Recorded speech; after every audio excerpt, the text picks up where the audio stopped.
Today in cloud gaming news, we have an absolute ton that we need to talk about, especially from Team Xbox, who has just made several major announcements within the cloud space. But before we get into all of it, I want to quickly talk about a bit of Stadia news that's been making rounds within the community. In case you haven't heard, a new AAA title has been recently rated for Google's Stadia, and as you can imagine, the community is ecstatic about it. The game in question is Saints Row. I'm not talking about the original either, I'm talking about the brand new reboot that's slated to release the 23rd of August this year. But before going any further, I need to preface all of this by simply stating that getting a ratings does not mean the game is confirmed for the platform. This is something I'm always sure to say whenever this sort of news pops up because it's important. There have been games in the past that have been rated for Stadia and just didn't release. And this rating leak comes at a very curious time. As many of you know, it is Summer Games Fest and a lot of games are being announced. Saints Row recently received a new trailer. Not only that, but they released a free piece of software so you can customize and create your character ahead of the game's launch, neither of which showcased the Stadia logo. This could very well mean that maybe this is just a fluke that the game got rated, or that maybe it's just coming later down the road. And since we're talking about Google, it could very well just be another case of them wanting to announce the game coming to Stadia on their own terms, which I think is a big mistake, but so be it, Google's done it in the past. Regardless, this would be the first big AAA experience to really launch for Stadia this year, and that means a lot to the community, so for that sake, I really hope this is true. Saints Row, based on everything seen so far, looks like a fantastic game and a ton of fun, but at the end of the day, only time will tell whether or not this game ends up finding its way to Google Stadia. But for now, let's switch over to Team Xbox and talk about an onslaught of big news. By the time I'm recording this, I've actually waited a couple hours after the Bethesda Xbox Game Showcase to simply gather my thoughts and overall reaction to what was announced. And really, it was quite the impressive show. It was completely focused on games releasing within the next 12 months, and while there isn't a lot of big surprises, there is definitely a lot to choose from. And not only was almost every game shown a part of Game Pass, but almost all of them were confirmed coming to the cloud as well. There are a bunch of indie games on the way, but there are some very notable titles such as Persona 3, 4, 5 Royale, as well as a new game that was announced that looks hilarious and it's titled High on Life. They showed off Bethesda's Starfield, and that's a title that many people have been waiting for, and we know it's arriving on the cloud day 1 through Game Pass as well. What you're seeing on the screen is the list of titles slated to come out within the next 12 months. Not every single title is cloud enabled, to be clear, but the vast majority are. What I'm really trying to get at is that if you're an Xbox cloud gamer, well, you have a lot to look forward to. And while I won't highlight each and every game in this video because it would make this video way too long, there is one in particular that I absolutely need to highlight because of how big of a deal it is. And that's because it revolves around a new partnership between Xbox Game Studios and Kojima Productions. And what makes this individual title even more interesting besides Kojima being involved is that it's a game that's promising to leverage the power of the cloud.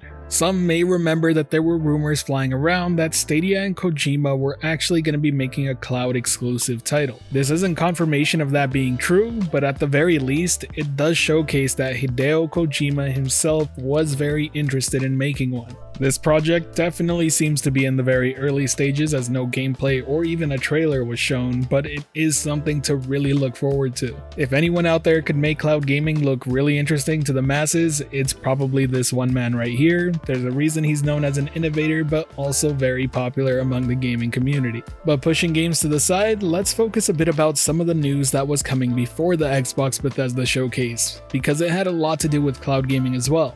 One of the latest Xbox blog posts was titled "Xbox is building the gaming platform for the next 20 years. Within it, they made several major announcements that affect the cloud gaming space. The first of which is that the Xbox app is now officially available on Samsung 2022 smart TVs. It looks very familiar and it works with pretty much any controller out there that connects via Bluetooth. This is more than likely a taste of what's to come with the recent rumors surrounding a new Xbox piece of hardware dedicated to bringing Game Pass to any TV out there, and it just further expands the way people can interact with Xbox Cloud Gaming, which is always a good thing. The TV app itself will launch for compatible Samsung smart TVs in the Samsung Gaming Hub on June 30th. Following that, Xbox Cloud Gaming has now opened up to 2 new countries, and those are Argentina and New Zealand. Players in either country can now enjoy the Xbox Cloud Gaming experience, including the fully free-to-play Fortnite. Xbox seems to be expanding faster than anyone else when it comes to country support, and this is just further elevating that message. As of today, it's already fully supported in 28 different countries out there. Past that, we're now talking about Microsoft Edge and some future updates that will affect Xbox Cloud Gaming. Soon, you'll be able to choose a new personalized gaming homepage that features news, game guides, live streams, game highlights, tournaments, and upcoming and newly released games along with your cloud gaming library. All of this will include easy access to recently played games and related content that you might be interested in. And the built-in clarity boost was also highlighted that makes gameplay on the cloud look sharper. I have tried this feature in the past. I can't say I'm a big fan of the way it affects the image quality. While it does make it sharper, it does feel like a bit of a sharpening filter overlaid on top.